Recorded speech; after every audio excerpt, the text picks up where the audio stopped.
Hey kids, welcome to another episode of Bookish. I think this time we're going to try something a little bit different. Today we're going to begin reading a really long chapter book. See how many pages that is? And as you can see, there's not many pictures along the way. Have any of you read any chapter books yet? I remember when I was just beginning to read, it was really exciting the first time I read a chapter book. And this one is one of my favorites. This is C.S. Lewis's The Lion, the Witch, and the Wardrobe. It's actually part of a series of 7 books called The Chronicles of Narnia. And if we get stuck in this quarantine for much longer, maybe I'll just read all 7 of those. But for now, I want to start with what I think is the best of that bunch, The Lion, the Witch, and the Wardrobe. Now, this book is an allegory. That's maybe a term you're not familiar with, but allegory describes a sort of story that refers to a bigger or different story. And so this is actually an allegory for the life of Jesus and us, our relationship with God. I'm just going to go ahead and ruin that part from the beginning because I want you, as I'm reading this, to be thinking about who Jesus is and who you are. Now, here's what makes it an allegory. Jesus isn't a person in this book. Jesus is a mighty lion named Aslan. That's what allegories can do. They can swap in an animal character for a human character and any number of other things like that. But as you hear about Aslan, I think one of the great things C.S. Lewis does is he really puts the character of Jesus into that mighty lion. In fact, the Lion of Judah is a term for God in the Old Testament, and the idea of associating Jesus with a lion is not a silly thing at all in the Bible. And I think C.S. Lewis knew that, which is why he made him a lion. So, yeah, as we read this book together, I want to encourage you to be thinking about who you are.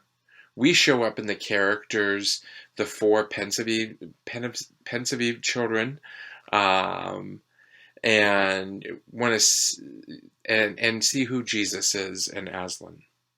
So let's get into it. Let's read C.S. Lewis's The Lion, the Witch, and the Wardrobe. We're just going to have to do this one chapter at a time so that the video isn't so terribly long.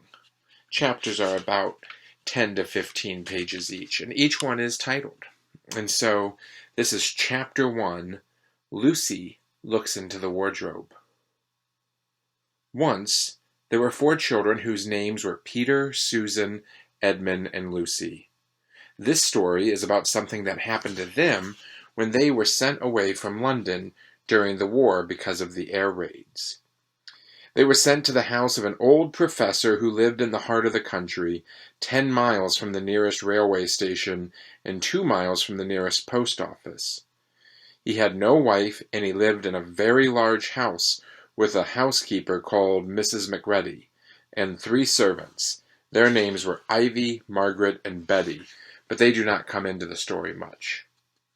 He himself was a very old man with shaggy white hair which grew over most of his face as well as on his head, and they liked him almost at once. But on the first evening when he came out to meet them at the front door, he was so odd-looking that Lucy, who was the youngest, was a little afraid of him, and Edmund, who was the next youngest, wanted to laugh and had to keep on pretending he was blowing his nose to hide it. As soon as they had said good night to the professor and gone upstairs on the first night, the boys came into the girls' room and they all talked it over. "We've fallen on our feet, and no mistake," said Peter. "This is going to be perfectly splendid. That old chap will let us do anything we like." "I think he's an old dear," said Susan.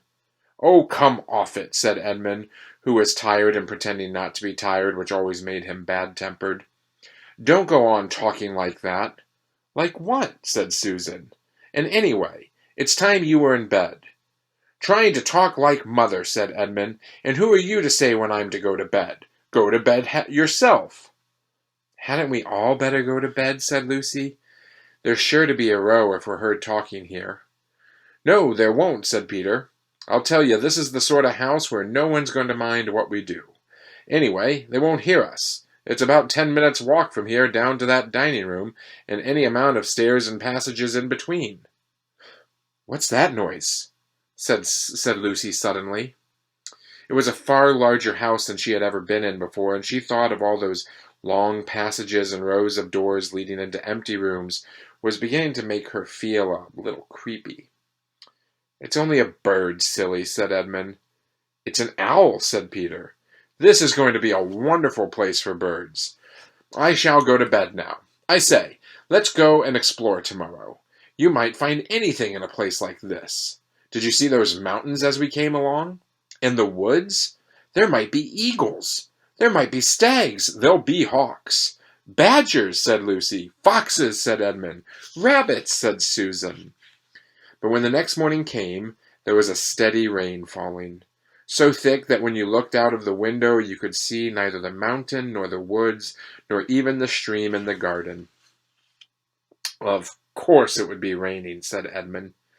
They had just finished their breakfast with the professor and were upstairs in the room he had set apart for them, a long, low room with 2 windows looking out in one direction and 2 in another. "Do stop grumbling, Ed," said Susan. 10 to 1 it'll clear up in an hour or so, and in the meantime we're pretty well off. There's a wireless and lots of books." "Not for me," said Peter. "I'm going to explore in the house." Everyone agreed to this, and that was how the adventures began. It was the sort of house that you never seemed to come to the end of, and it was full of unexpected places. The first few doors they tried led only to spare bedrooms, as everyone had expected that they would. But soon they came to a very long room full of pictures, and there they found a suit of armor, and after that was a room all hung with green, with a harp in one corner. And then came 3 steps down and 5 steps up, and then a kind of little upstairs hall, and a door that led out onto a balcony, and then a whole series of rooms that led into each other and were lined with books, most of them very old books, and some bigger than a Bible in a church. And shortly after that they looked into a room that was quite empty, except for one big wardrobe. The sort that has a looking glass in the door. There was nothing else in the room at all except a dead blue bottle on the windowsill. "Nothing there," said Peter, and they all trooped out again. All except Lucy. She stayed behind because she thought it would be worthwhile trying the door of the wardrobe, even though she felt almost sure that it would be locked.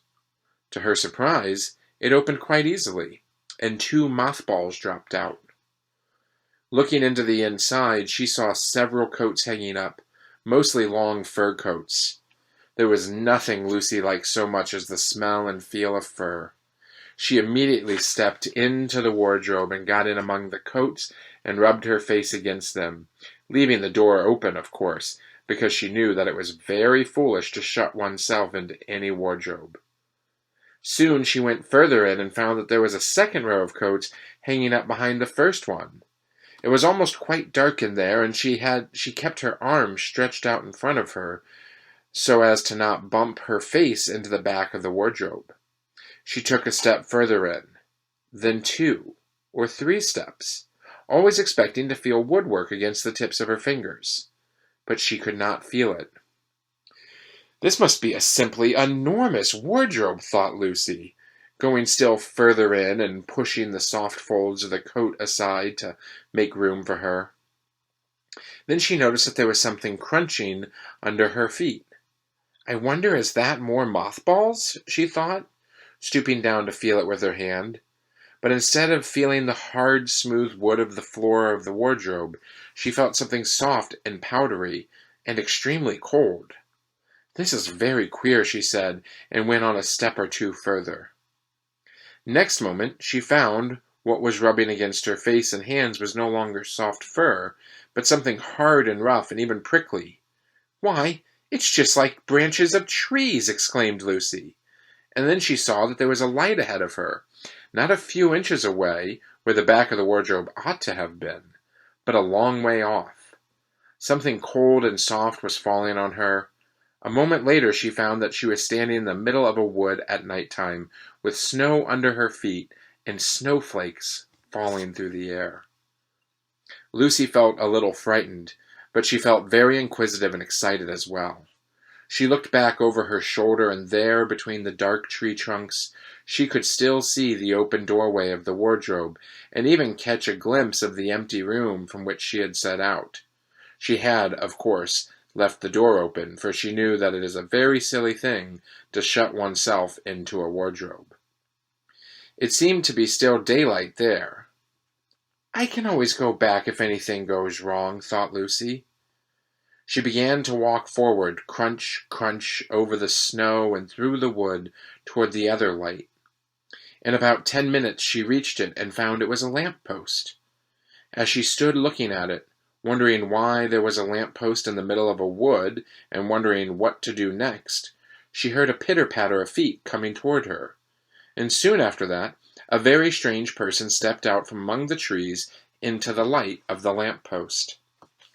He was only a little taller than Lucy herself, and he carried over his head an umbrella, white with snow. From the waist upward he looked like a man, but his legs were shaped like a goat's. The hair on them was glossy black. And instead of feet, he had goat's hoofs. He also had a tail, but Lucy didn't notice this at first because it was neatly caught up over the arm that held the umbrella so as to keep it from trailing in the snow. He had a red woolen muffler over his neck, and his skin was rather reddish too. He had a strange but pleasant little face, with a short pointed beard and curly hair, and out of the hair there stuck 2 horns, one on each side of his forehead. One of his hands, as I have said, held the umbrella. In the other arm he carried several brown paper parcels. What with the parcels and the snow, it looked just as if he had been doing his Christmas shopping.